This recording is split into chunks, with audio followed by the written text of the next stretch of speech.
Good evening, dear students. Welcome all to this online class.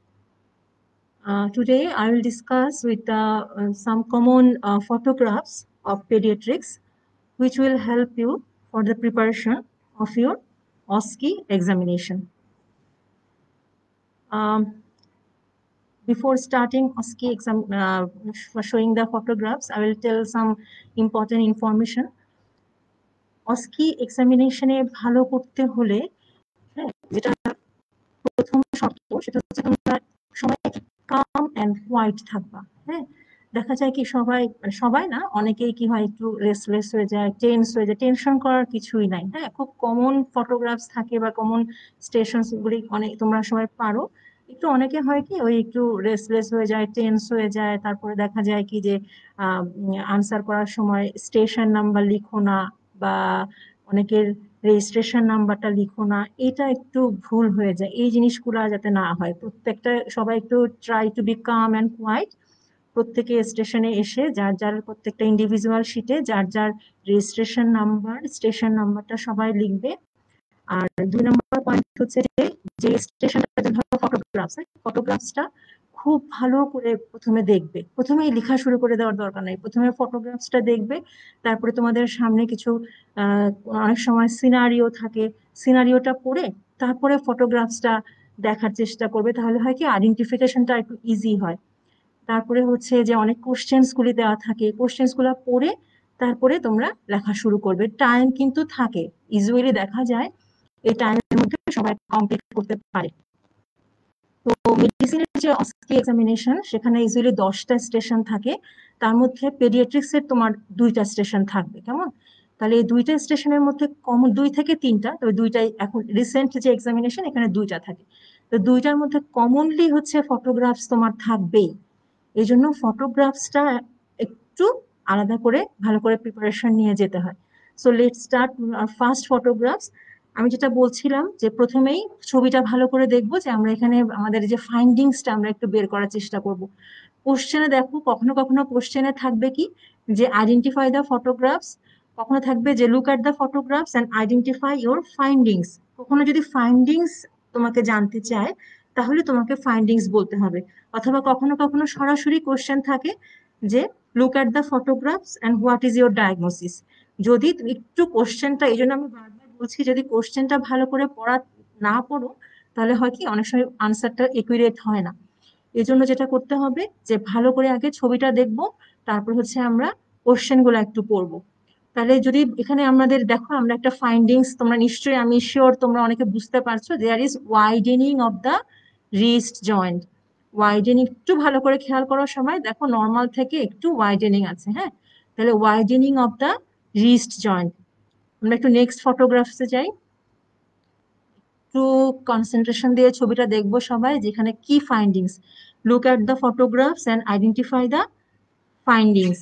দেখতে পাচ্ছি আমরা এখানে দেয়ার ইজ পেইনলেস, এখানে হচ্ছে knob like swelling of the costochondral junction. Costochondral জাংশনে এখানে আমরা একটু নব লাইক একটু সোয়েলিং দেখতে পাচ্ছি।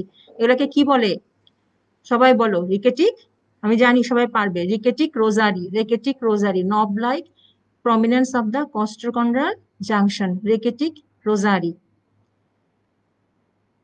নেক্সট ফটোগ্রাফস, এখানে দেখতে পাচ্ছি আমরা একটা চেস্টের ফাইন্ডিংস। চেস্টে দেখো প্রথমেই যে ফাইন্ডিংসটা, এটা তোমাদের স্টেপ অন টু পেডিয়াট্রিক্স বইয়ের ছবি। হ্যাঁ, এটা দেখো পিজিয়ন চেস্ট। পিজিয়ন চেস্ট কাকে বলি আমরা? Forward bulging of the sternum. What is pigeon chest? Forward bulging of the sternum, এটা হচ্ছে pigeon chest. Rachitic rosary, knob like prominence of the costochondral junction, and there is Harrison sulcus. Harrison sulcus, যেখানে diaphragm attachment হয় 9th 10th and 11th রিবে, সেখানে একটা কি হয়, একটা group like formation হয়, একটা গ্রুপের মতো বা একটা সার্কাসের মতো তৈরি হয়, এটাকে বলে হ্যারিসন সার্কাস। তাহলে এই চেস্টে আমরা দেখতে পাচ্ছি একটা পিজিয়ন চেস্ট, র্যাকেটিক রোজারি, আর এই যে এখানে এখানে একটা গ্রুপের মতো, এটা হচ্ছে হ্যারিসন সার্কাস। এখানে আবার আমরা দেখতে পাচ্ছি widening of the wrist joint. এখানে ছবি আরো বেশি প্রমিনেন্ট আগের ছবিটার থেকে, তাই না? Widening of the wrist joint. Next আমরা লোয়ার লিম্বের ছবি দেখতে পাচ্ছি। এখানে কি হচ্ছে? There is knock knee, knock knee. আর এখানে আমরা দেখো এই ছবিটা একটু খেয়াল করে যে বোয়িং অফ দা লেগ, একটু ল্যাটারালি এটা বোয়িং হয়ে আছে, তাই না? Deformity, that is deformity in the left lower limb. তাহলে এই যে এতগুলা ফাইন্ডিংস, আরো একটা ছবি দেখি, আরো একটা দেখো, আরো clear. There is bowing of the leg বা জেনু নক নি, যেটা সেটা হচ্ছে জেনু ভ্যালগাস ডিফর্মিটি, আর এটা হচ্ছে জেনু ভ্যারাস ডিফর্মিটি, জেনু ভ্যালগাস, জেনু ভ্যারাস ডিফর্মিটি।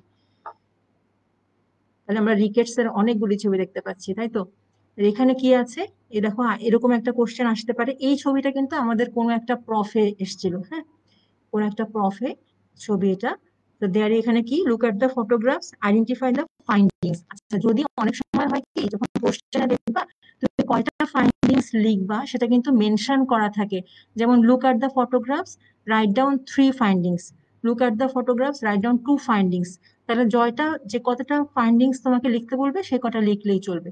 তাহলে এখানে আমরা কি ফাইন্ডিংস দেখতে পাচ্ছি, there is knock knee, R swelling of the বা ওয়াইডেনিং অফ দা নি জয়েন্ট, ওয়াইডেনিং অফ দা নি জয়েন্ট। এবং দেখতে পাচ্ছ যে বাচ্চাটার শর্ট স্ট্রেচার, হ্যাঁ, পেছনে দেখা যাচ্ছে যে তার হাইট নেওয়া হচ্ছে, শর্ট স্ট্রেচার, আর ওয়েটও নেওয়া হচ্ছে, তাই তো? তাহলে আমরা অনেকগুলি ছবি দিলাম। আমি জানি যে অলরেডি তোমরা ডায়াগনোসিস করে ফেলছো। তাহলে অনেক সময় কোশ্চেনে এরকম আসে যে look at the photographs, identify the findings, তারপরে সেকেন্ড কোশ্চেনটা থাকে যে হোয়াট ইজ ইয়োর ডায়াগনোসিস। তাহলে ডায়াগনোসিস অলরেডি তোমরা করে ফেলছো, যেটা হচ্ছে রিকেটস। রিকেটস হচ্ছে পেডিয়াট্রিক্স এর একটা কমন টপিক, তোমরা জানো এটা কমন ফেস করতে হয়। অস্পিতে আসে, ফটোগ্রাফস আসে, এক্স রে আসে, রিটেনে আসে, ভাইভাতেও রিকেট সম্পর্কে জানতে চাওয়া হয়। তাহলে হোয়াট ইজ রিকেটস? রিকেটস হচ্ছে inadequate mineralization of growing bone due to deficiency of vitamin D. Inadequate mineralization of growing bone due to deficiency of vitamin D. Classification অনেক, রিকেটসকে আসলে অনেকভাবে ক্লাসিফাই করা যায়, অনেক এটিওলজি আছে। তবে তোমাদের জন্য যেটা মেইনলি ইম্পর্টেন্ট সেটা হচ্ছে নিউট্রিশনাল রিকেটস। নিউট্রিশন, যেমন রেনাল প্রবলেম হলে রিকেটস হয়, ম্যাল অ্যাবজর্পশন হলে রিকেটস হয়, জেনেটিক্যালি কিছু কন্ডিশন আছে যেখানে রিকেটস হয়। তোমাদের জন্য যেটা বেশি দরকার সেটা হচ্ছে নিউট্রিশনাল রিকেটস। তাহলে এটা একটু ভালো করে পড়তে হবে, নিউট্রিশনাল রিকেটসটা। তাহলে আমরা রিকেটস এর পেশেন্টের এরকম অনেক সময় কোশ্চেন আসে যে আদার ক্লিনিক্যাল ফিচার। অলরেডি আমরা অনেকগুলি ক্লিনিক্যাল ফিচার কিন্তু দেখে ফেলেছি ছবিতে। আরো কিছু ক্লিনিক্যাল ফিচার বলতে পারি, যেমন হেডে কি থাকে, হেডে কি হয়, বক্স শেপড হেড, হ্যাঁ, বক্স শেপড হেড থাকে। তারপরে হচ্ছে craniotabes, delayed closure of the anterior and posterior fontanelle. তারপর এই পেশেন্টদের দেখা যায় অনেক সময় ডিলেড ডেন্টিশন থাকে, দাঁত ঠিক মতো ওঠে না বা দেরিতে ওঠে, হ্যাঁ। আর হচ্ছে আমরা যেটা কমন লিম্বের ফাইন্ডিংস গুলি অনেক বেশি কমন, যে ওয়াইডেনিং হতে পারে রিস্ট জয়েন্টে, ওয়াইডেনিং হতে পারে অ্যাঙ্কেল জয়েন্টে, নি জয়েন্টে। আর হচ্ছে there is genu varus deformity, genu valgus deformity, এগুলা। আর চেস্টে আমরা পেলাম কি, পিজিয়ন চেস্ট, হ্যারিসন সার্কাস, আর হচ্ছে রেকেটিক রোজারি। তাহলে এখন যদি আমরা ক্লিনিক্যাল ফাইন্ডিংস হয়, এরপরে নেক্সট কোশ্চেন আসতে পারে যে what may be the investigations. Rickets এর পেশেন্ট পেলে আমরা এই ফটোগ্রাফস যদি পাই, আমরা সাসপেক্ট করবো যেটা রিকেটস, তাহলে আমরা কি ইনভেস্টিগেশন করব? ইনভেস্টিগেশনের মধ্যে প্রথমেই যেটা বলতে হবে সেটা হচ্ছে এক্স রে।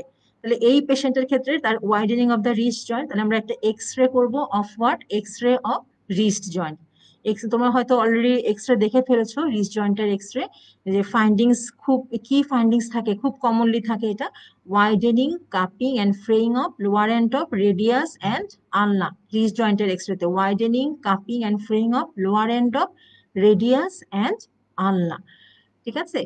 আচ্ছা, তাহলে এক্স রে করতে হবে, যেখানে যে জয়েন্টে ডিফর্মিটি পাবো, যে জয়েন্টে আমরা ওয়াইডেনিং পাবো, সেটা অ্যাঙ্কেল জয়েন্ট হতে পারে, নি জয়েন্ট হতে পারে, এলবো জয়েন্ট হতে পারে, রিস্ট জয়েন্ট হতে পারে। যেখানে ডিফর্মিটি পাবো সেই জয়েন্টের আমরা এক্স রে করবো।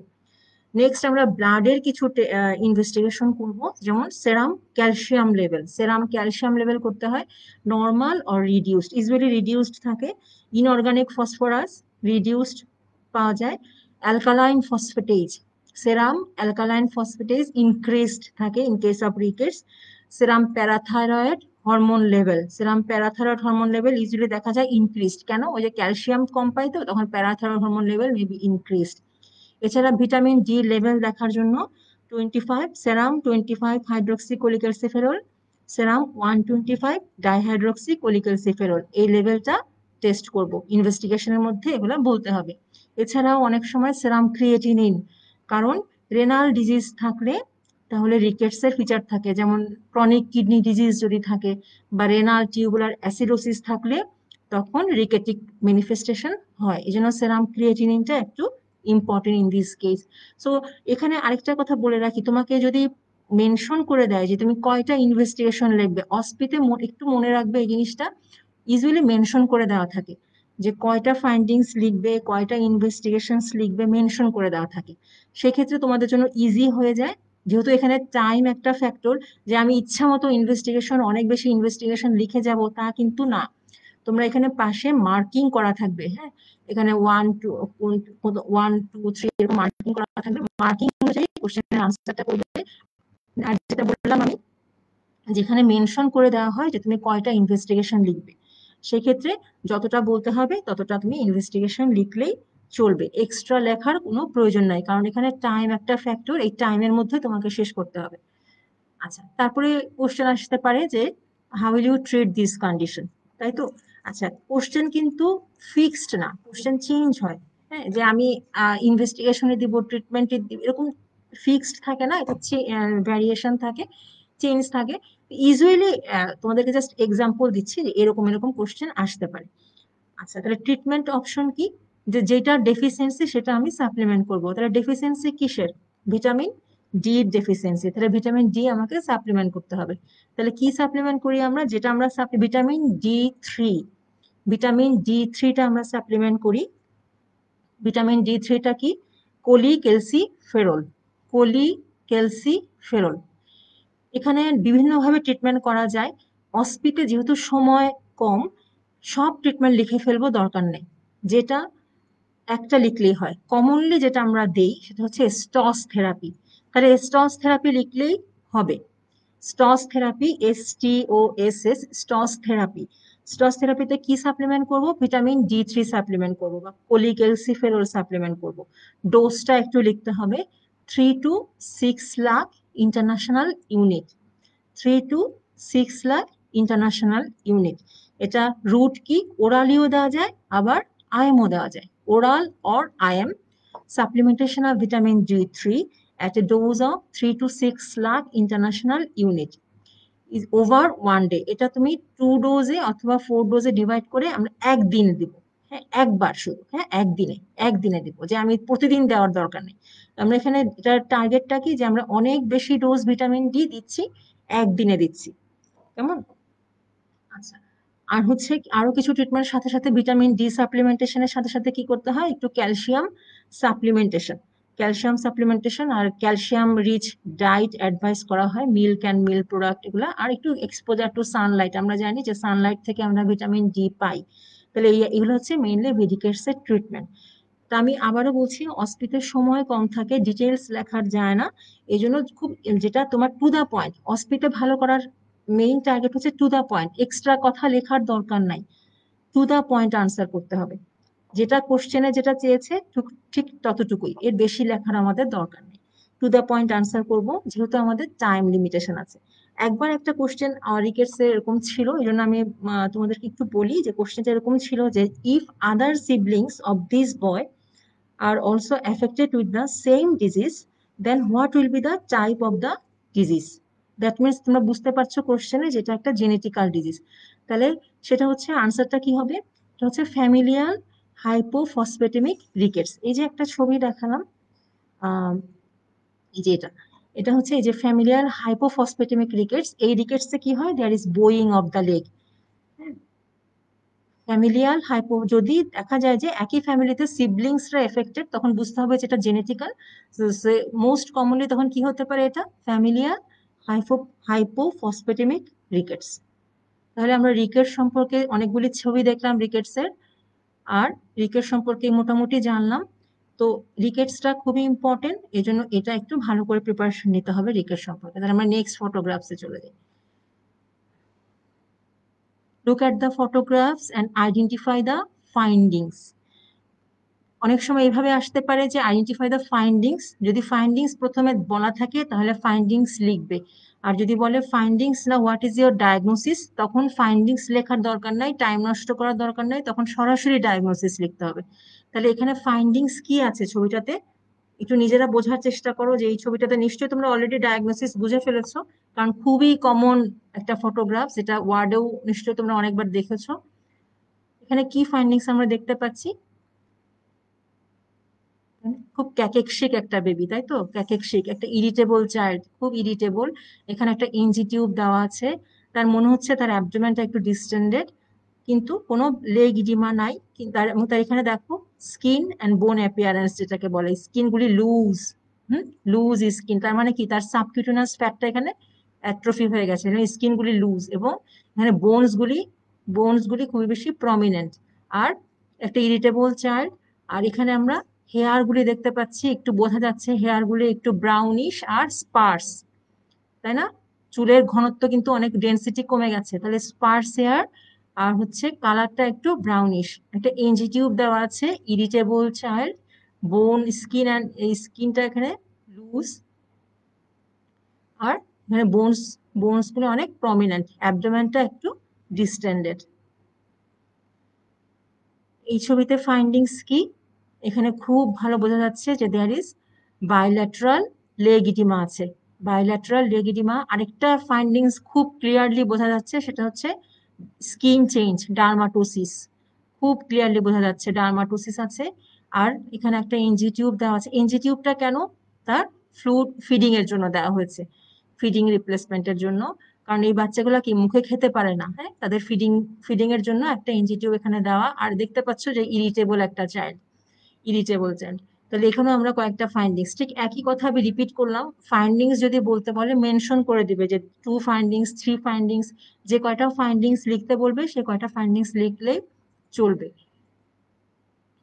এই ছবিটাতেও আমরা দেখতে পাচ্ছি যে একটা ইরিটেবল চাইল্ড, একটু প্যালোর মনে হচ্ছে, একটু পেল, আর এরও দেখো বাইল্যাটারাল লেগ ইডিমা আছে আর ডার্মাটোসিস আছে। তাহলে ফাইন্ডিংস আমরা বের করে ফেললাম। এখন হচ্ছে যে কি কি কোশ্চেন আসতে পারে এই ছবিগুলা থেকে। তাহলে আমরা অলরেডি ডায়াগনোসিস বুঝে ফেলেছি, ডায়াগনোসিস হচ্ছে সিভিয়ার অ্যাকিউট ম্যাল নিউট্রিশন, সিভিয়ার অ্যাকিউট ম্যাল নিউট্রিশন, আরেকটা most important topics of paediatrics. এখান থেকে কি কি ধরনের কি কি কোশ্চেন আসতে পারে? ডায়াগনোসিস এর লেখার সময় অনেকেই অনেক সময় একটু চেঞ্জ করে, কেউ প্রোটিন এনার্জি ম্যাল নিউট্রিশন, কেউ লেখে ম্যারাসমাস, কেউ কোয়াশিওরকর, কেউ ম্যারাসমিক কোয়াশিওরকর। আমার মনে হয় যে সবচেয়ে একসেপ্টেবল হচ্ছে যে সিভিয়ার অ্যাকিউট ম্যাল নিউট্রিশনটাই হচ্ছে সবচেয়ে একসেপ্টেবল, সিভিয়ার অ্যাকিউট ম্যাল নিউট্রিশন। তাহলে কি কি কোশ্চেন আসতে পারে? তো আমি তো আগেই বললাম যে look at the photographs, right down your clinical diagnosis, important findings. আচ্ছা, একটা severe acute malnutrition, what is severe acute malnutrition, এই কোশ্চেনটা কিন্তু মানে রিটেনেও খুব বেশি আসে, ভাইভাতেও জিজ্ঞেস করা হয়, এটা একটু অনেকেই ঠিক মতো আনসারটা দিতে পারে না, হ্যাঁ, এটা কিন্তু জানতে হবে। হোয়াট ইজ, আমরা কখন বলবো সিভিয়ার অ্যাকিউট ম্যালনিউট্রিশন?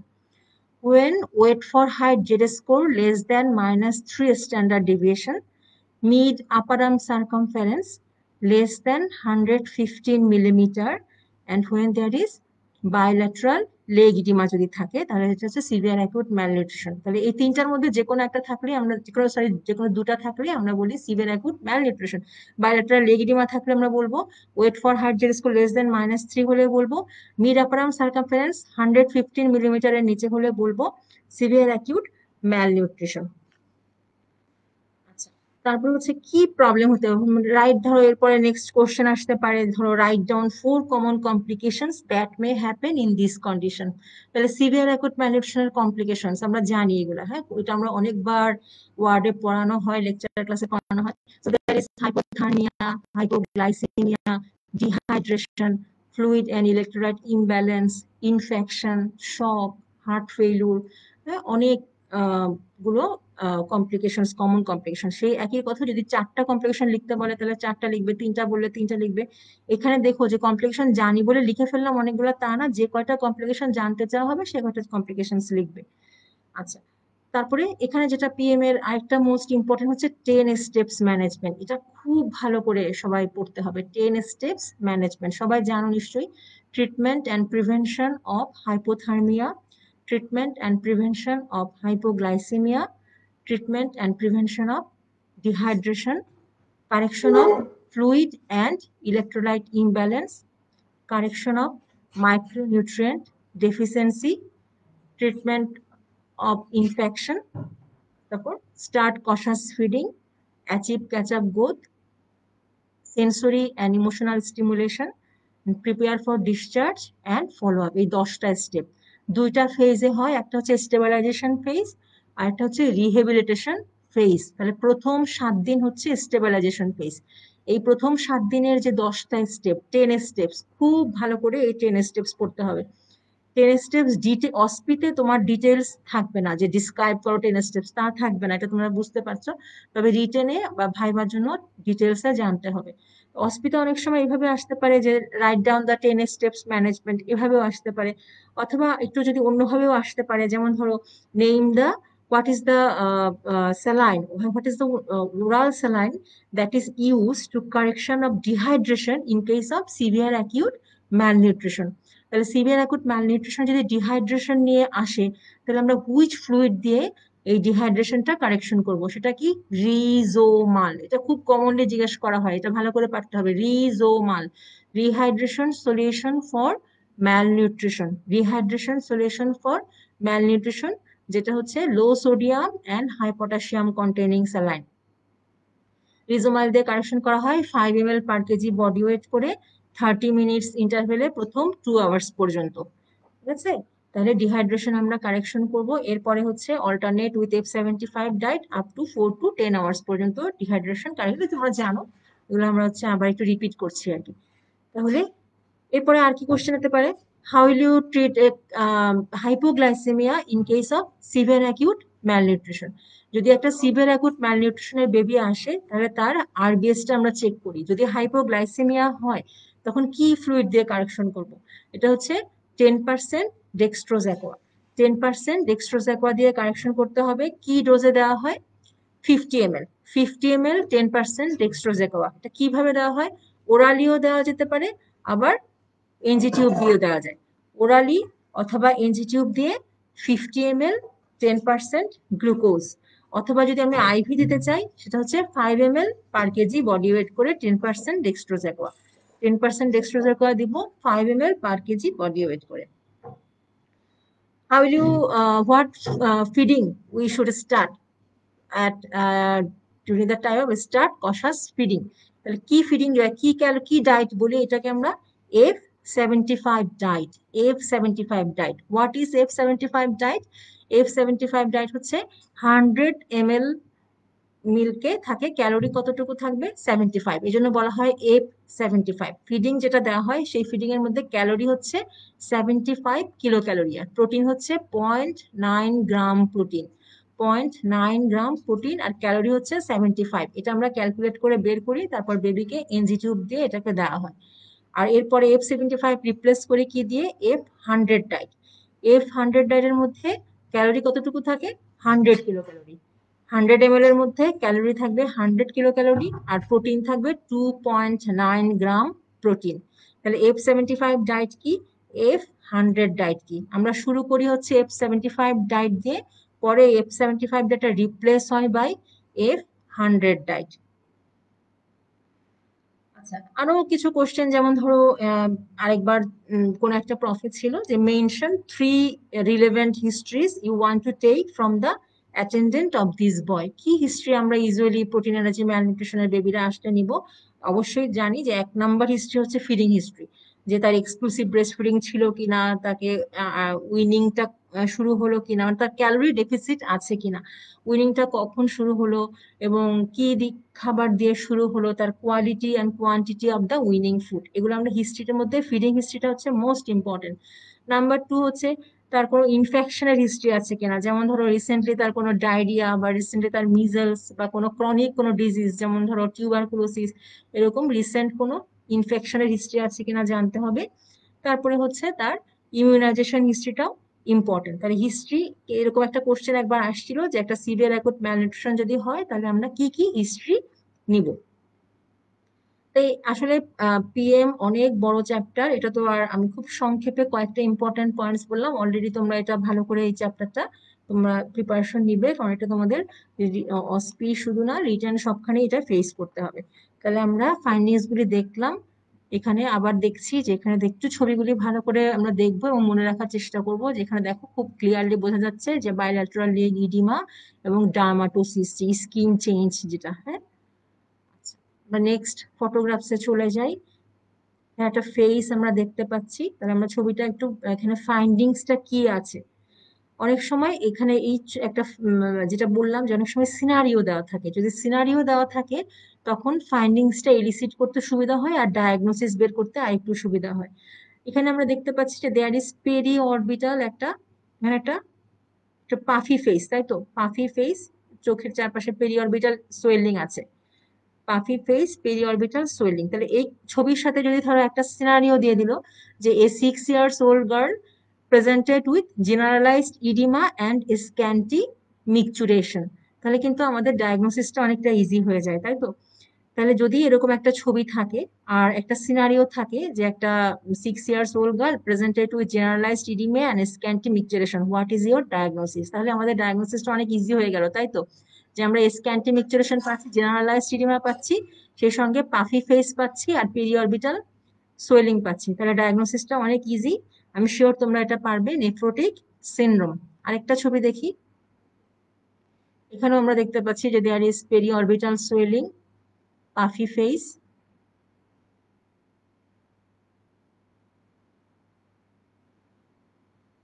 এখানেও আমরা দেখতে পাচ্ছি যে তার ফেসটা অনেক সোয়ালোয়েন, পেরিঅরবিটাল পেরিঅরবিটাল ইডিমা আছে।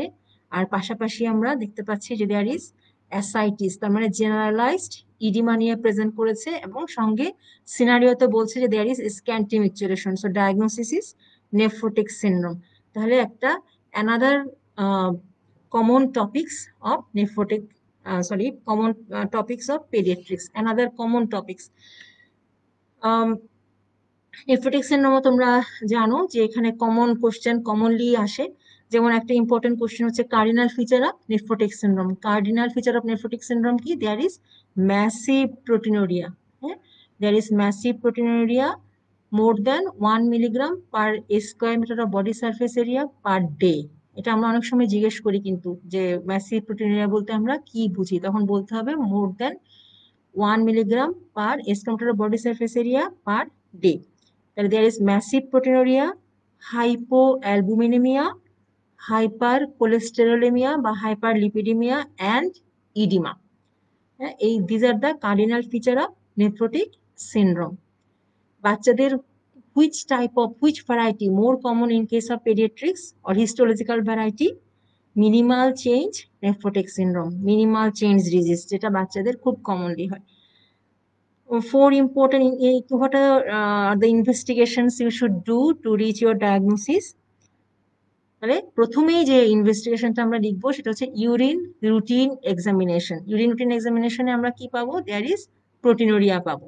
এখানে কিন্তু ম্যাসিভ প্রোটিনোরিয়া আমরা বলবো না, কারণ ম্যাসিভ প্রোটিনোরিয়া আমরা বুঝতে পারি না, কিন্তু ওখানে হিট কোয়াগুলেশন টেস্ট করা হয়, যেখানে 2+ না 1+ না 3+ না 4+ এটা লেখা হয়। তাহলে ইউজুয়ালি ইউরিনারিতে আমরা যদি দেখি তাহলে হিট কোয়াগুলেশন টেস্টে কি থাকে ইনভেস্টিগেশনের ক্ষেত্রে, যে ওখানে দেখা যায় যে 3+ বা 4+ মেনশন করা থাকে। তারপর ইউরিন ক্লিন এক্সামিনেশন করবো 24, যেটা কনফার্মেটরি ইনভেস্টিগেশন কোনটা, সেটা হচ্ছে 24 hours total urinary protein. 24 hours total urinary protein. এখানে কি হবে? যেটা বললাম, মোর than 1 mg per square meter per day। আচ্ছা, আর কি কি ইনভেস্টিগেশন করব? সেরাম অ্যালবুমিন করব, যেটা হাইপো অ্যালবুমিনিয়া পাবো। সেরাম কোলেস্টেরল লেভেল করব, একটা কমপ্লিট ব্লাড কাউন্ট করব। আরো ইনভেস্টিগেশন আছে অনেক, সেরাম কমপ্লিমেন্ট, কিন্তু ওই যে অস্পিতে বেশি ইনভেস্টিগেশন লেখার দরকার নেই। আমাদের কোশ্চেন আনসার গুলো হবে টু দা পয়েন্ট। যে কয়টা কোশ্চেন ইনভেস্টিগেশন চাবে আমরা সেই কয়টা ইনভেস্টিগেশন লিখবো, কারণ টাইম এখানে একটা ফ্যাক্টর। তারপর কি কমপ্লিকেশন হতে পারে নেফ্রোটিক সিনড্রোমে? Infection, common complication, infection, thromboembolism, hypovolaemic shock. Infection, common complications infection হতে পারে, থ্রম্বো এম্বোলিজম হতে পারে, হাইপোভলিউমিক শক। কি কি ইনফেকশন, কমন কি ইনফেকশন হতে পারে? যেমন পেরিটোনাইটিস হয়, হ্যাঁ, স্পন্টেনিয়াস ব্যাকটেরিয়াল পেরিটোনাইটিস একটা কমন কমপ্লিকেশনস। নিউমোনিয়া হয়ে যায়, septicaemia, osteomyelitis, flair up of TB, হ্যাঁ, ইমিউনিটি কমে যায়, ইমিউনোসাপ্রেশন হয়ে যায়, তখন যে কোনো ইনফেকশন ফ্লেয়ার আপ হতে পারে, যে কোনো ইনফেকশন হতে পারে। এই জন্য মোস্ট কমন কমপ্লিকেশনস হচ্ছে ইনফেকশন। এছাড়া থ্রম্বো এম্বোলিজম হতে পারে, তারপর হলো হাইপোভলিউমিক শক হয়ে যেতে পারে। নেক্সট হচ্ছে আসতে পারে কোশ্চেন যে how will you treat this child. তাহলে নেফ্রোটিক সিনড্রোমের treatment supportive and specific. Supportive তোমরা জানো যে এখানে কি হয়, ফ্লুইড রেস্ট্রিকশন করতে হয়। ফ্লুইড রেস্ট্রিকশনটা কিভাবে করা হয়? 400 ml per square metre of body surface area per plus তার ডেইলি যে তার আউটপুটটা, তার ইনটেক আউটপুটটা তাকে 4টা মেনটেন করতে হবে, যে তার আগের দিন যতটুকু আউটপুট সেটা আমরা মেজার করব, প্লাস তার সঙ্গে ফ্লুইড দিতে হয় 400 ml per square metre of body surface area. এটা ক্যালকুলেট করে, এটা বের করে তারপরে তার ফ্লুইডটা দিব। আর ডায়েট কি করতে হয়? Balance diet. হ্যাঁ, ডায়েট হচ্ছে ব্যালেন্স ডায়েট। খালি আমরা যেহেতু তার ইডিমা আছে, নো অ্যাডেড সল্ট, কোনো এক্সট্রা সল্ট বা সল্ট রিচ কোনো ডায়েট দিব না। যেমন বাচ্চারা কি করে, চিপস খায়, চানাচুর, চিপস, এগুলোতে কিন্তু অনেক বেশি সল্ট থাকে, বা কোনো এক্সট্রা সল্ট যেন বাচ্চাকে দেয়া না হয়। এছাড়া তার ডায়েটটা কি হবে? Balance diet. ফ্লুইড রেস্ট্রিকশন করব, ডায়েট, আর হচ্ছে তার ডেইলি ইনটেক আউটপুটটা মেজার করতে হবে, ডেইলি ওয়েট মেজার করতে হবে, তার ডেইলি হিট কোয়াগুলেশন টেস্ট এগুলো করতে হয়। আর মেইনলি স্পেসিফিক ট্রিটমেন্ট, হয়তো কোশ্চেন আসতে পারে এরকম যে what is the specific treatment of nephrotic syndrome. হয়তো এত ডিটেলস লিখতে হবে না, তখন তুমি শুধু স্পেসিফিক ট্রিটমেন্টটা। স্পেসিফিক ট্রিটমেন্ট কি? সেক্ষেত্রে স্পেসিফিক হচ্ছে স্টেরয়েড। আমরা কি দেই? Tablet, prednisolone. এখানে ক্ষেত্রে যদি তোমাকে ট্রিটমেন্টটা চায়, বেটার হচ্ছে ডোজ সহ যদি লিখতে পারা যায় তাহলে ভালো। ডোজটা কি? 60 milligram per square metre of body surface area per day. কেমন? এটা কতদিন খাবে? 6 উইকস পর্যন্ত খাবে। এরপরে কি করবে? 60 মিলিগ্রাম থেকে ডোজটা আমরা একটা রিডিউসড করে দেব, 40 milligram per square metre of body surface area per day. এটা আবার ডেইলি না, এটা হচ্ছে অল্টারনেট ডেতে খাবে, সিঙ্গেল মর্নিং ডোজ, এটা অল্টারনেট ডেতে। এটাও কতদিন? এটাও 6 উইকস। এরপরে আমরা আবার কি করব? প্রেডনিসনটা আরো 4 to 6 উইকস এর প্রেডনিসনটা কি করতে হয়, সঙ্গে প্রেডনিসন কখনো ধুম করে আমরা বন্ধ করব না, ট্যাপারিং, ট্যাপারিং করে করে প্রেডনিসোলনটা বন্ধ করে দেবো। তার মানে দেখা যাচ্ছে যে এটা লং টাইম ট্রিটমেন্ট লাগে। নেফ্রোটিক সিনড্রোম কিন্তু খুব কমন টপিকস, এটা শর্ট কেসেও তোমরা ফেস করতে পারো, ভাইভাতে জিজ্ঞেস করে, অস্পিতে তো ফটোগ্রাফস এর মাধ্যমে অস্পিতেও আসতে পারে, রিটেনে তো আসবেই। এই জন্য নেফ্রোটিক সিনড্রোম, রেনাল প্রবলেমের মধ্যে নেফ্রোটিক সিনড্রোম, এজিএন আর একটা কমন টপিকস পেডিয়াট্রিক্স এর। তাহলে আমি খুব সংক্ষেপে একটু ডিসকাস করলাম, তাহলে এটা আমরা একটু ভালো করে পড়বো। আরেকটা ফেসের ছবি, তাই না? তাহলে এখানে কিন্তু দেখো face, look at the photographs and findings. অনেকে করে কি ভুলে এটাকে কিন্তু নেফ্রোটিক সিনড্রোম বলে দেয়, হ্যাঁ, এর আগে এটা কিন্তু না, এটা কিন্তু নেফ্রোটিক সিনড্রোমের ফেস না, এখানে কিন্তু আরেক কিছু ফাইন্ডিংস আছে। কি ফাইন্ডিংস এখানে?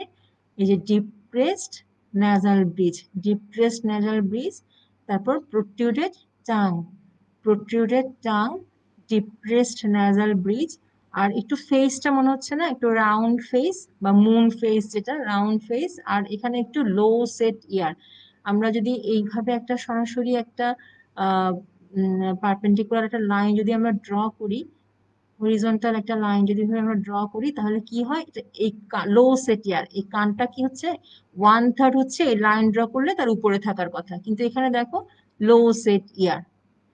তাহলে একটা আর হচ্ছে এখানে মাইক্রোকেফালি থাকে, এই ছবিতে মাইক্রোকেফালি কিন্তু আমরা বুঝতে পারছি না, হ্যাঁ। তাহলে কি যদি কি হয়, মাইক্রোকেফালি থাকে, ফ্ল্যাট অক্সিপুট, ডিপ্রেসড ন্যাজাল ব্রিজ আমরা দেখতে পাচ্ছি, প্রোট্রুডেড টাং দেখতে পাচ্ছি, লো সেট ইয়ার দেখতে পাচ্ছি। তাহলে এই তিনটা হচ্ছে এই ছবির ফাইন্ডিংস। এখানেও আমরা একটু দেখতে পাচ্ছি, এখানে একটু দেখো কি কোশ্চেন আছে। এই যে টাংটা প্রোট্রুডেড না, কিন্তু সে একটু তার টাংটা একটু হা করে আছে, এখানে প্রোট্রুডেড আমাদের বোঝা যাচ্ছে না, কিন্তু ডিপ্রেসড ন্যাজাল ব্রিজ বুঝতে পারছি। এবং তার অ্যাপিয়ারেন্সটা, এটাকে মঙ্গোলয়েড ফেসিস বলে, কিন্তু এখন এই মঙ্গোলয়েড ফ্যাসিসটা আর ইউজ করা হয় না, কারণ এটা হচ্ছে একটা নেশনের নাম, হ্যাঁ। তাহলে এখানে দেখো একটু একটু আপওয়ার্ড স্লান্টিং। এখন আয়ের ফাইন্ডিংসটা আমরা যদি এর পরের ছবি, এই দেখো এই ছবিতে কিন্তু আরেকটু যে চোখে কি থাকে, যে এটা হচ্ছে ল্যাটারাল আপওয়ার্ড স্ল্যান্টিং, এই যে একটু উপরের দিকে করা থাকে, এটা একটু উপরের দিকে upward slanting of the lateral palpebral fissure, upward slanting of the palpebral, একটু উপরের দিকে একটু ডেভিয়েট করা। তার এখানেও ডিপ্রেসড নাসাল ব্রিজ। তাহলে এই যে এতগুলি ছবি আমরা দেখলাম, তার আসলে ডাউন সিনড্রোম অ্যাপিয়ারেন্সেই বোঝা যায়। হ্যাঁ, তাহলে এই তিনটা ছবি আমরা দেখলাম, ডায়াগনোসিস কি, ডাউন সিনড্রোম। একটু কনসেন্ট্রেশন দিয়ে দেখলে এটা আর মিস হবে না, ছবিটা একটু কনসেন্ট্রেশন দিয়ে আমরা দেখার চেষ্টা করবো। আমি আবার দেখছি, এই যে দেখো ডাউন সিনড্রোম, এই ছবিটাতে আরো ক্লিয়ার যে তার ডিপ্রেস নাসাল ব্রিজ আছে, তার আপওয়ার্ড স্ল্যান্টিং আছে, এবং এখানে টাংটা প্রোট্রুডেড নাই, এমনি সে হাঁ করে আছে। হ্যাঁ, তাহলে এই হচ্ছে ডাউন সিনড্রোম। তাহলে ডাউন সিনড্রোম থেকে কি কোশ্চেন আসতে পারে? ডাউন সিনড্রোম কিন্তু বেশ কয়েকবার অস্পিতে এসছে, বেশ কয়েকবার ফটোগ্রাফসটা অস্পিতে এসছে, সুতরাং এটা একটু করতে হবে। তাহলে আমরা ফেসিয়াল ফাইন্ডিংস ডাউন সিনড্রোমের দেখলাম। আয়ে কি ফাইন্ডিংস থাকে? ওই যে যেটা বললাম যে upward slanting of the lateral canthus. আর কি থাকতে পারে? নিস্টেগমাস থাকে, কনজেনিটাল ক্যাটারেক্ট থাকে, ব্রাশ ফিল্ড স্পট থাকে। এটা হচ্ছে আই ফাইন্ডিংস। কেমন? হাতে কি থাকে? Hand, what are the findings in the hand? Simian crease, simian crease থাকে, ক্লিনোডেকটাইলি থাকে। তারপর একটু ইজিলি কি হয়, এরা হাইপোটোনিয়া, হ্যাঁ, এদের একটু টোনটা একটু কম থাকে। আর এদের আইকিউ কেমন হয়? একটু মানে আইকিউটা একটু নর্মাল থেকে কম থাকে, কখনো কখনো মেন্টাল রিটার্ডেশনও থাকতে পারে। তাহলে এরকম ডাউন সিনড্রোম থেকে এরকম কোশ্চেন আসতে পারে যে look at the photographs and write down your clinical diagnosis. অনেক সময় আমি বললাম যদি ফাইন্ডিংস বলতে বলে, ধরো write down the facial findings, তখন ফাইন্ডিংস লিখবে। আর যদি ফাইন্ডিংস বলতে না বলে, হোয়াট ইজ ইউর ডায়াগনোসিস বলে, তাহলে সরাসরি ডায়াগনোসিস লিখলেই চলবে। কারণ ধরো ডাউন সিনড্রোম থেকে আরো কিছু কোশ্চেন আসতে পারে, হোয়াট ইজ দ্য ক্যারিওটাইপ। তাহলে ডাউন সিনড্রোমের ক্যারিওটাইপিং কিন্তু জানাটা খুব ইম্পর্টেন্ট। নিশ্চয়ই তোমরা সবাই জানো যে 40, এটা হচ্ছে ট্রাইজোমি 21, ট্রাইজোমি 21। তাহলে ক্যারিওটাইপিংটা কি? 47XY plus, in case of male হচ্ছে 47XY প্লাস 21, আর ইন কেস অফ ফিমেল হচ্ছে 47XX প্লাস 21 ক্যারিওটাইপিং। আর এটা what type of genetic disease it is? What type of genetic disease? Chromosomal abnormality. এটা ডিফেক্টটা কোথায়? Chromosomal abnormality. আর অনেক সময় আসতে পারে যে write down associated problem of this disease, অর্থাৎ একটা ডাউন সিনড্রোমে কিছু অ্যাসোসিয়েটেড প্রবলেম থাকে। সেই অ্যাসোসিয়েটেড প্রবলেম গুলা কি? যেমন ধরো মেন্টাল রিটার্ডেশন থাকতে পারে, তারপর কনজেনিটাল কার্ডিয়াক ডিফেক্ট, হ্যাঁ, কনজেনিটাল হার্ট ডিজিজ থাকে, যেমন ভিএসডি থাকে, এএসডি থাকে, এট্রোভেন্ট্রিকুলার ক্যানেল ডিফেক্ট থাকতে পারে। তারপরে হচ্ছে এন্ডোক্রাইন প্রবলেম থাকে। এন্ডোক্রাইন প্রবলেম কি? কনজেনিটাল হাইপোথাইরয়েডিজম অ্যাসোসিয়েটেড থাকতে পারে। তারপরে হলো গ্যাস্ট্রোইন্টেস্টাইনাল ট্র্যাক্টে প্রবলেম থাকে। কি কি ডিফেক্ট থাকতে পারে? যেমন হার্শপ্রান ডিজিজ থাকতে পারে, ডিওডেনাল অ্যাট্রেসিয়া হইতে পারে। তারপরে অনেক সময় দেখা যায় এই পেশেন্ট গুলো লিউকেমিয়া হয় ডাউন সিনড্রোমে। তারপরে হলো অ্যালজাইমার্স ডিজিজ। এগুলো হচ্ছে অ্যাসোসিয়েটেড প্রবলেম। তাহলে write down 2 or 3 associated problem mention করা থাকলে এই। তাহলে ডাউন সিনড্রোমের ক্লিনিক্যাল ফিচারটা ইম্পর্টেন্ট, এটার ক্যারিওটাইপিংটা ইম্পর্টেন্ট, আর হচ্ছে অ্যাসোসিয়েটেড প্রবলেম গুলি ইম্পর্টেন্ট। আইডেন্টিফিকেশনটা একটু দেখো, এই যে আবার দেখো মঙ্গলওয়েড ফেসিস যেটা আমি বললাম, এই যে এই ছবিটা অনেকটাই ক্লিয়ার ডাউন সিনড্রোমের। আচ্ছা, এটা হচ্ছে আরেকটা ফেসের ছবি। এই ছবিটা ডাউন সিনড্রোমের একটু পাশাপাশি, এই ছবিটাও আমি দেখাতে চাচ্ছি এই জন্যই যে ডাউন সিনড্রোমের ফেসের সাথে এই ডিজিজ কন্ডিশনের ফেসের অনেক কিছু সিমিলারিটি থাকে। এখানে কি সিমিলারিটি আছে এই ছবিতে? এখানে আমরা দেখতে পাচ্ছি there is depressed nasal bridge, depressed nasal bridge আছে এবং প্রোট্রুডেড টাং আছে। তাহলে আবার সিমিলারিটি থাকলেও আবার কিছু ডিসিমিলারিটিও আছে ডাউন সিনড্রোমের সাথে। যেমন এখানে কিন্তু আপওয়ার্ড স্ল্যান্টিং অফ দা যেটা, সেটা কিন্তু নাই। হ্যাঁ, এটা কিন্তু আপওয়ার্ড স্ল্যান্টিংটা এই ফেসের মধ্যে নাই। তাহলে আর হচ্ছে এদের হেড সাইজটা কিন্তু নর্মাল। আর নর্মাল হেড সাইজ এই ফেসটাকে বলে কোর্স ফেসিস, কোর্স ফেসিস, এবং এটার হেড সাইজটা নর্মাল। একটু ভালো করে যদি খেয়াল করো যে এখানে ফোর হেডে কিছু রিঙ্কলিং থাকে, আর আইলিডটা হচ্ছে swollen. Two swollen eyelid থাকে with normal palpebral fissure, narrow palpebral fissure, একটু ন্যারো হয়। যেমন ওখানে আপওয়ার্ড স্ল্যান্টিং ছিল, এখানে কিন্তু কোনো ধরনের আপওয়ার্ড স্ল্যান্টিং নাই, বরং একটু পেরি অরবিটাল একটা একটা একটা সোয়েলিং আছে, সোয়েলিং আইলিড। হ্যাঁ, এটা হচ্ছে কোর্স ফেসিস। তাহলে এটা কি ডায়াগনোসিস কি, আমরা কি বুঝতে পেরেছি ডায়াগনোসিস? আরেকটা ছবি দেখি একটু, এই যে এটা হচ্ছে কোর্স ফেসিস। দেখো এটা হেড সাইজ কিন্তু নর্মাল, হেড সাইজ নর্মাল, এবং এখানে আপওয়ার্ড স্ল্যান্টিং নাই, ডিপ্রেস ন্যাজাল ব্রিথ আছে, প্রোটিউরেড টাং আছে। এটা হচ্ছে কোর্স ফেসিস। এবং এখানে দেখতে পাচ্ছি একটা আম্বিলিকাল হার্নিয়া আছে। আর একটু এই হচ্ছে কোর্স ফেসিস। তাহলে ডায়াগনোসিস কি, what is your diagnosis? Congenital hypothyroidism. এটা একটু দেখো, এই হচ্ছে ডাউন সিনড্রোমের ফেস, এই হচ্ছে কনজেনিটাল হাইপোথাইরয়েডিজমের ফেস। আমরা যদি একটু সাইড বাই সাইড দুইটা ছবি কম্পেয়ার করে পড়তে চেষ্টা করি, তাহলে আমরা মনে রাখতে পারবো যে কি সিমিলারিটি আছে আর কি ডিসিমিলারিটি কি। এভাবে পড়লে একটু ডায়াগনোসিস করতে ইজি হয়। কনজেনিটাল হাইপোথাইরয়েডিজম, এটা ক্লিনিক্যাল ফিচার কি নিয়ে প্রেজেন্ট করে? It may present at neonatal period. Neonatal period কি হতে পারে? There may be delayed passage of meconium, prolonged jaundice, less activity, poor feeding. আর আদার কিছু ফাইন্ডিংস একটু জানতে হবে, যেটা হচ্ছে স্কিনটা কেমন থাকে? Dry, cold, thick, mottled. হ্যাঁ, dry, cold, thick and mottled. And there is কি হয়, মেন্টাল রিটার্ডেশনটা, যেটা কনিটাল হাইপোথাইরয়েড যদি আমি ট্রিটমেন্ট না করি, তাহলে there is severe mental retardation. এখানে both physical and mental developmental retarded, physical and mental ডেভেলপমেন্টটা এখানে কি হয়? রিটার্ডেড থাকে। ব্র্যাডিকার্ডিয়া থাকে। আর এই ছবিতে আমরা দেখতে পাচ্ছি যে there is hernia umbilical hernia, আর হাইপোটোনিয়া থাকে। হ্যাঁ, একদমই হাইপোটোনিয়া। এই বাচ্চাটা ঠিক সময় মতো বসতে পারে না, ঠিক সময় মতো দাঁড়াতে পারে না, মেন্টাল রিটার্ডেশন থাকে, গ্রোথ রিটার্ডেশন থাকে।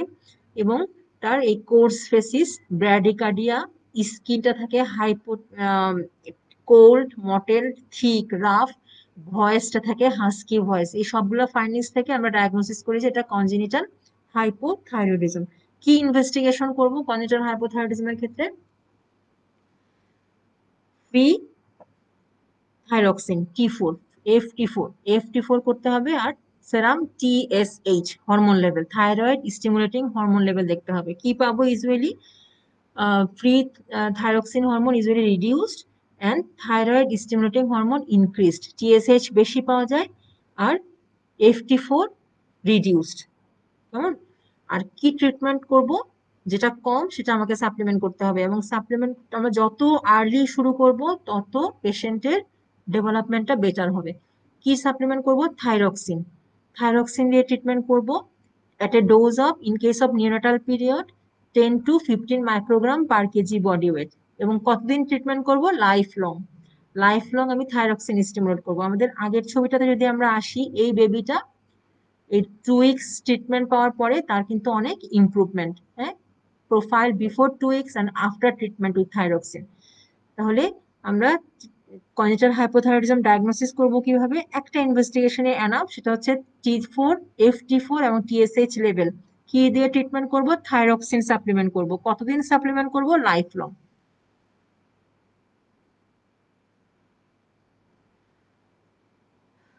আরেকটা ফেসের ছবি আমরা দেখতে পাচ্ছি, এখানে ফাইন্ডিংসটা খুব ক্লিয়ার যে there is deviation of the child is asked to show her teeth, the child was asked to show her teeth, and there is deviation of the nasolabial fold towards the right side. এই পাশে দেখো normal, এখানে এবং এটা এইদিকে deviate হয়ে গেছে, তাই তো? আরেকটা ছবি, এই সেম গার্লের ছবিটা দেখো, asked to close her eyes, she able to close her right eye but unable to close her left eye, so there is defect। এইখানে তার ডিফেক্ট, এটা তার এদিকে তার ডিফেক্ট ছিল, এখানে দেখো তার নর্মাল সাইড এটা ডেভিয়েশন হয়ে গেছে, এটা নর্মাল, এই রাইট সাইডটা নর্মাল। এদিকে যখন তাকে দাঁত দেখাতে বলা হয়েছে, তার there is deviation of the nasolabial fold towards the right side, that is normal side। তাহলে এটার ডিফেক্টটা কোথায়? ডিফেক্ট হচ্ছে এই সাইডে, কারণ তাকে চোখ বন্ধ করতে বলা হয়েছে, unable to close her left eye, so the defect in the left face. এটা বুঝতে পারছি যে আমরা there is a cranial nerve palsy. Cranial nerve palsy. Which cranial nerve palsy? Facial. Seventh cranial nerve palsy, facial nerve palsy. Facial nerve palsy. এখানে আরেকটা হয়, এখানে এই ছবিতে সেটা বোঝা যাচ্ছে না যে আমরা এখানে যে যদি আমরা উপরের দিকে তাকাতে বলি তাহলে এখানে কিছু রিঙ্কলিং অ্যাপিয়ারেন্স হয়।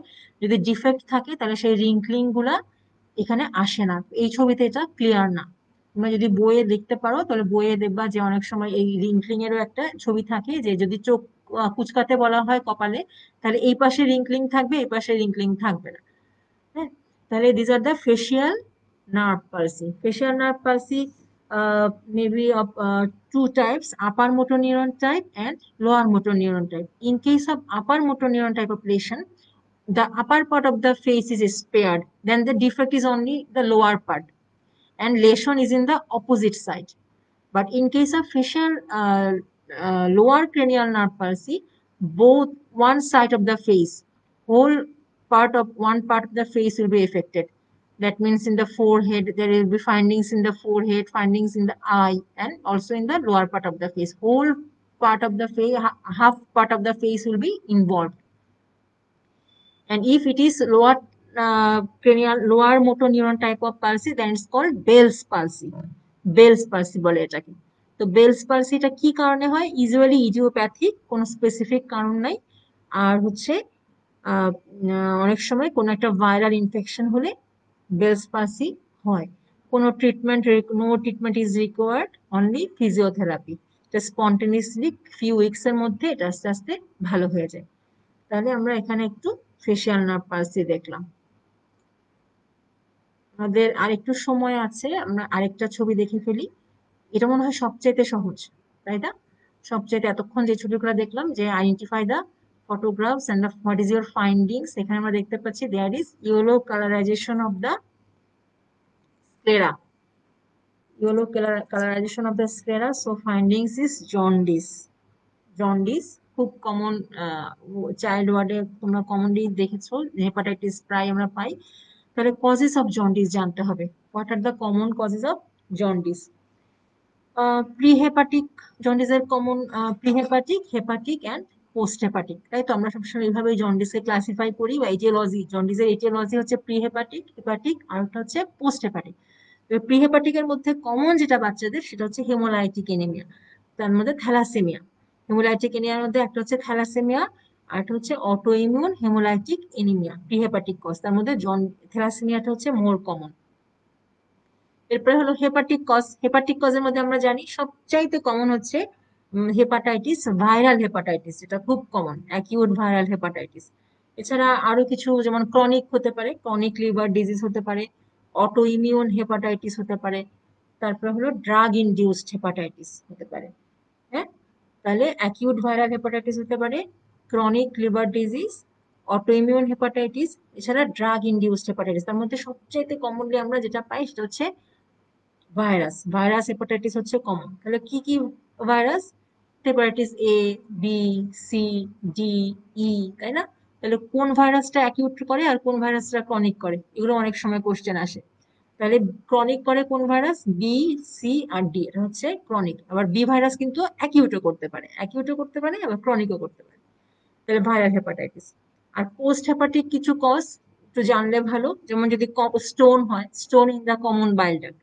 অ্যাসকারিয়াসিস, বাচ্চাদের কিন্তু অ্যাসকারিয়াসিস হলেও অনেক সময় অবস্ট্রাকশন হয়ে, কমন বাইল ডাক্ট অবস্ট্রাকশন হয়ে জন্ডিস ডেভেলপ করে।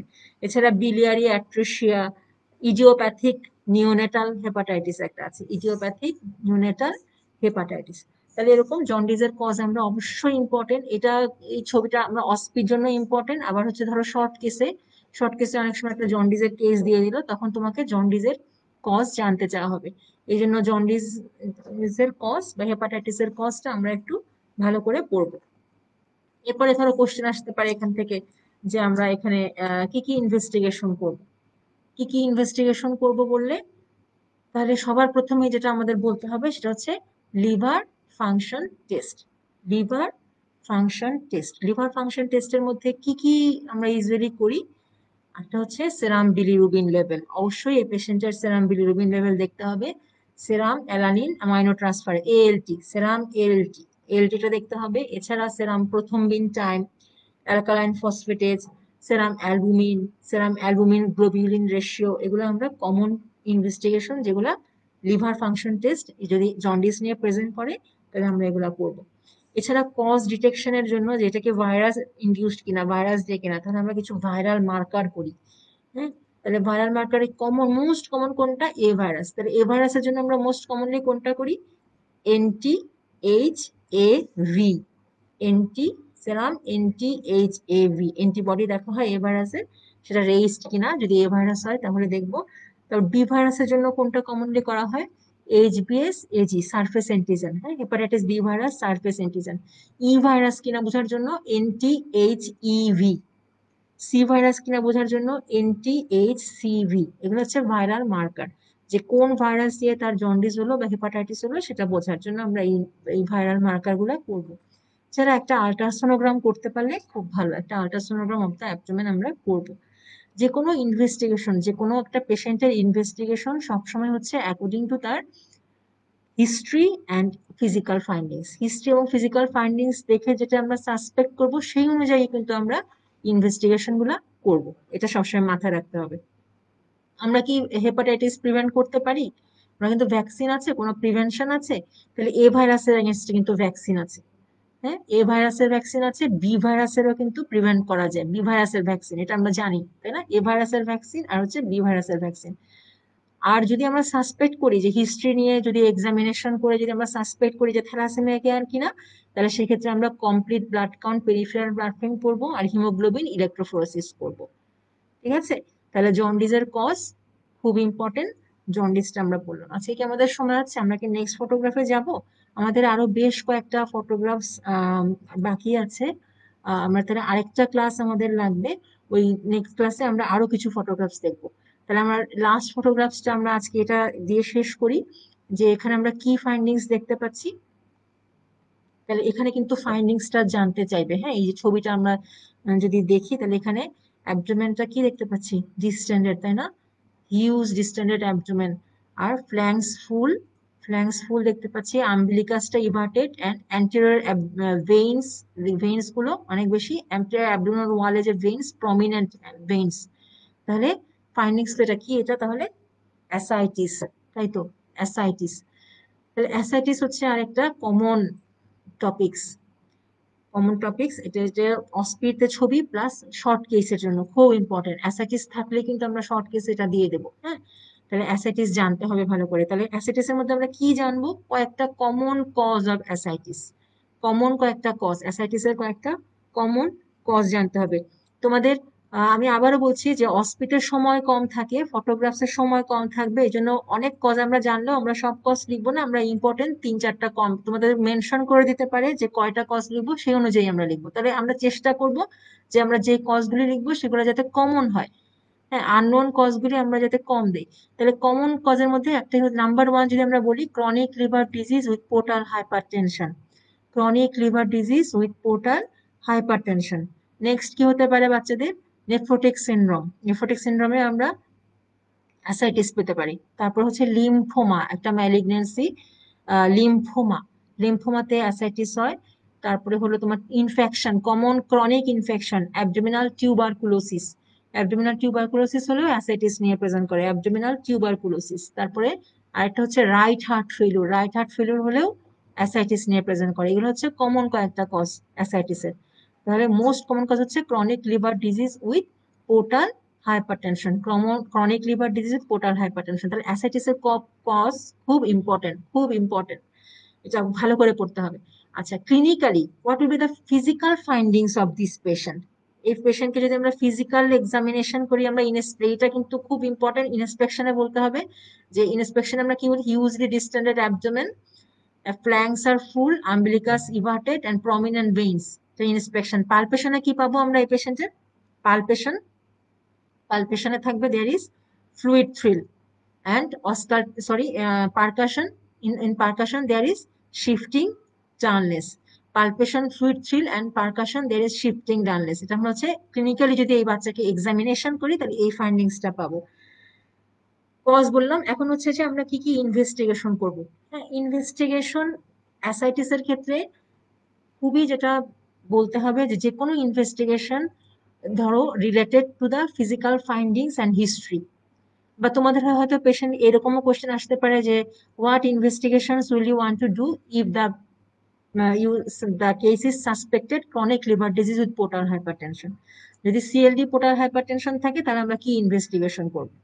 যদি এটা নেফ্রোটিক সিনড্রোম আমি সাসপেক্ট করি এক্সামিনেশন করে হিস্ট্রি নিয়ে, তাহলে আমি কি ইনভেস্টিগেশন করব। সবসময় ইনভেস্টিগেশন মনে রাখতে হবে, যে কোনো পেশেন্টের investigation always according to his or her history and examination findings. তাহলে আমি ধরো একটা সাসপেক্ট করছি যে এই পেশেন্টের liver chronic liver disease portal hypertension, তাহলে আমরা কি ইনভেস্টিগেশন করব অলরেডি আমরা বলেছি কিছু। যেমন এক নাম্বার হচ্ছে যে পেশেন্টের লিভার ফাংশন টেস্ট, খুব ইম্পর্টেন্ট। লিভার ফাংশন টেস্ট খুব ইম্পর্টেন্ট। লিভার ফাংশন টেস্টের মধ্যে সেরাম বিলিরুবিন, সেরাম এএলটি, সেরাম অ্যালবুমিন। অ্যালবুমিন কি হবে? Easily reduced. Albumin globulin ratio will be altered. Serum albumin globulin ratio, প্রথম টাইম, প্রথম টাইমটা খুব ইম্পর্টেন্ট। লিভার ফাংশন টেস্ট, একটা আল্ট্রাসোনোগ্রাম করতে হবে, আল্ট্রাসোনোগ্রাম অফ হোল অ্যাবডোমেন। তার মধ্যে আমরা কি পাবো? অ্যাসাইটিস পাবো, আর যদি এটা ক্রনিক লিভার ডিজিজ হয় লিভারের টেক্সচার, হ্যাঁ লিভারের কোর্স ইকোজেনিক টেক্সচার পাওয়া যেতে পারে। এই জন্য আল্ট্রাসোনোগ্রাম একটা ইম্পর্টেন্ট ইনভেস্টিগেশন যদি এটা সিএলডি হয়। এছাড়া আমরা জানি যে there is, if there is portal hypertension then there is development of ascites. So একটা upper GIT endoscopy is important in this case. যদি আমি সাসপেক্ট করি যে এটা সিএলডি উইথ পোর্টাল হাইপারটেনশন, তাহলে আমাকে যে ইনভেস্টিগেশনটা করা লাগে সেটা হচ্ছে আপার জিআইটি এন্ডোস্কোপি। এছাড়া কজ ডিটেকশনের জন্য কিছু ইনভেস্টিগেশন করতে হয়। যেমন যদি এটা আমি সাসপেক্ট করি মেবি এটা ভাইরাস দিয়ে, তাহলে হচ্ছে বি ভাইরাসের জন্য এইচবিএসএজি, সি ভাইরাস এনটিএইচসিভি। হ্যাঁ, অনেক সময় বাচ্চাদের মেটাবলিক কজ আছে, উইলসন ডিজিজের জন্য হয়। যদি আমি সাসপেক্ট করি এটা উইলসন ডিজিজ হতে পারে, তাহলে সেক্ষেত্রে serum ceruloplasmin, 24 hours total urinary copper, এই ইনভেস্টিগেশন গুলো করা লাগবে। যদি ধরো এটা আমি সাসপেক্ট করি হিস্ট্রিতে এবং এক্সামিনেশনে যে এটা মনে হচ্ছে এটা টিউবারকুলোসিস হতে পারে, টিউবারকুলোসিস হলে সেক্ষেত্রে কিন্তু আমার অ্যাসাইটিক ফ্লুইড স্টাডিটা করতে হবে। এছাড়া একটা কমপ্লিট ব্লাড কাউন্ট, তো অবশ্যই কমপ্লিট ব্লাড কাউন্ট, একটা টিউবারকুলিন টেস্ট, অ্যাসাইটিক ফ্লুইড স্টাডি, একটা চেস্ট এক্স রে, এই ইনভেস্টিগেশন গুলো করা লাগবে। তাহলে অ্যাসাইটিস আসলেই কিন্তু আমি কি ইনভেস্টিগেশন করব এটা ডিপেন্ড করবে পেশেন্টের ফিজিক্যাল এক্সামিনেশন এবং হিস্ট্রির উপরে। এখন তুমি সাসপেক্ট করতেছো এটা নেফ্রোটিক সিনড্রোম, তাহলে তো আমাকে urine routine examination, 24 hours turning রিপোর্টে এটা করতে হবে। এই জন্য তোমাদের কোশ্চেনও স্পেসিফিক করে দিবে, অস্পিটে কখনোই গণ কোশ্চেন তোমাকে স্পেসিফিক করে দিবে যে তুমি কি ইনভেস্টিগেশন করবা। Suppose this is a case of chronic liver disease hypertension, then what investigation will do. তো যদি কোশ্চেন আসে ধরো, অর্থাৎ অস্পিটে তোমার যে কোশ্চেন গুলো দেয় যে স্টেপস গুলো, সেগুলো কিন্তু তোমার যে ফটোগ্রাফস থাকবে সেই ফটোগ্রাফস রিলেটেড হবে, এর বাইরের কোনো কোশ্চেন কিন্তু থাকবে না, রিলেটেড থাকবে। যেমন অ্যাসাইটিস দিল, অ্যাসাইটিস এর কজ দিল, এখন সিএলডি সম্পর্কে হয়তো কোশ্চেন দিতে পারে, অথবা ধরো লিম্ফোমা সম্পর্কে দু একটা, অথবা ধরো অ্যাবডোমিনাল টিউবারকুলোসিস নিয়ে তোমার দু একটা কোশ্চেন আসতে পারে। তোমার কোশ্চেন মানে অ্যাসাইটিস এর কজ রিলেটেড কোশ্চেন আসবে। ঠিক আছে, কোশ্চেন কিন্তু কখনো ফিক্সড হয় না, এটা চেঞ্জ হয় এক এক সময়, স্যাররা এটা যে চেঞ্জ করবে কোশ্চেন, তাই না? তবে তোমার মনে রাখবা অস্পিতে এমন কোনো কোশ্চেন আসবে না যেটা তোমরা পারবে না, খুবই ইজি কোশ্চেন থাকে, টাইমটাও এখানে মেনশন করা থাকবে, এবং এজন্য মানে short question, to the point question. তা আমার মনে হয় যে আমরা আজকে অনেক বেশ কয়েকটা ইম্পর্টেন্ট ফটোগ্রাফস আজকে দেখলাম, অনেকগুলা ডিজিজ জানলাম, ascites, hepatitis, facial nerve palsy, congenital hypothyroidism, down syndrome, nephrotic syndrome, severe acute malnutrition, rickets. তাহলে দেখো আমরা কিন্তু অনেকগুলি common topics in gist discuss করলাম। আমার মনে হয় আজকের লেকচারটা তোমরা যদি একটু কনসেন্ট্রেশন দিয়ে দেখে থাকো আর এই ছবিগুলো যদি নিজেরা একটু স্টাডি করো, তাহলে ছবির পাশাপাশি অনেকগুলি ডিজিজ তোমাদের রিভিশন হয়ে যাবে, এবং আমি আশা করি এটা তোমাদের হেল্পফুল হবে for the preparation of your final prof. Thank you, thank you so much.